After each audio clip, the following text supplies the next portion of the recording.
Hey, everybody, welcome to this episode of the Disc Golf Answer Man. Next one is from Juho Avinen from Kuopio. Kuopio. That's Juho Ovinen. Ovinen. Let's see what he has to say. Hi, guys. Bobby Slick CoolDaddySlickBreeze. Nailed it. Eric Emac McCabe. And Robert Never Bobby McCall. Oh, that's right. Never Bobby. It's Juho here from Kuopio, and I was wondering about the topic of teaching disc golf. Mm-hmm.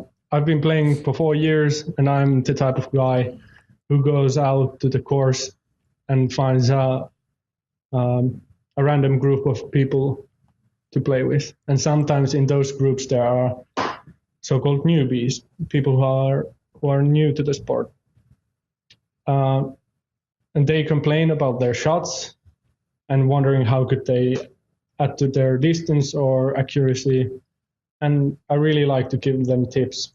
So I was wondering, what do you guys think are the requirements to teach disc golf? When is a person ready to teach? Would really like to know your opinion and to hear what you think. Thanks, guys. Sweet. You know, this is Words. This is interesting because I know, a lot of people that they start up playing, they're playing about 4 or 5 months, and they get so excited that they're like, I want other people to feel this excitement that I have for disc golf. Right. So they think they want to go out and they want to, show their friends, and then they become teachers. And, I don't know if there's a specific, I don't know if to say you have to be a certain rating to teach, or you have to have played so many years or months to teach. I think it just depends on, it depends on the person. Yeah. I'm sure if someone were to walk up and they would prefer, Robert to teach over me, because Robert has a lot of more tournament experience. He's obviously much better at disc golf than I am.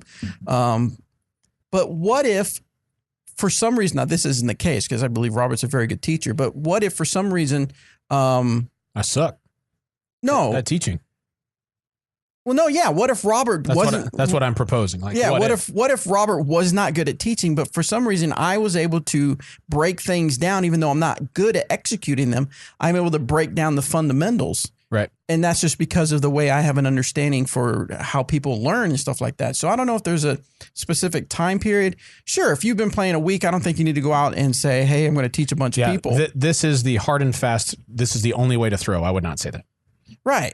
So, I remember when I had only been playing maybe 2-3 years, and I taught some Boy Scouts, and I threw it, and I probably threw it maybe 300. And there's like, oh, dude, wow. Yes, it's awesome. And in my mind, I'm thinking, man, they're impressed with that. Imagine if like Emac would have walked up and thrown for him and stuff like that. So, but I think I can teach the fundamentals, but there's at a certain point, I'm not going to get you to the next level. Right. But yeah, I would say, does that make sense? I would say that definitely makes sense.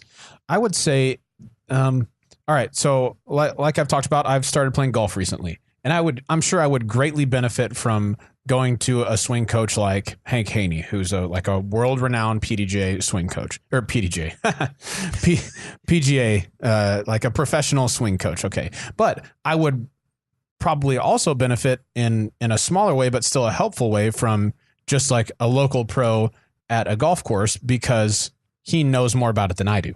Right. And so I don't think that in order for you to teach, you have to be the absolute best at it. I think if you can get one or two things correct, or the fundamentals pretty correct, that's going to be helpful to the people who are just starting out. And I don't think you need to be a great teacher to help people who are just starting out. Now, like you said, if you're trying to advance somebody to the next level, or really make them more of an elite player or something like that, yeah, you're going to want somebody who understands the game better. Right. But to get started, man, yeah, I think anyone who works at Dynamic Discs has the tools to go and teach somebody, even if they don't play a lot. The biggest thing that I have in my memory that really upset me was one time it was A-Ray, and it was a video, and he was talking, I can't remember if he was talking about putting or what he was talking about, but we had put a video out of A-Ray teaching this technique.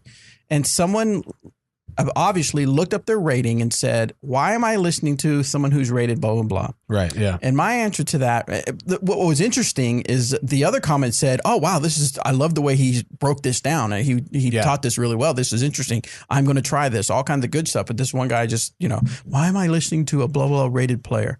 My thinking is if you are so close-minded that you can't even entertain the idea that someone of that caliber, whether it be high caliber or low caliber, has something to teach you, then you've already lost the game.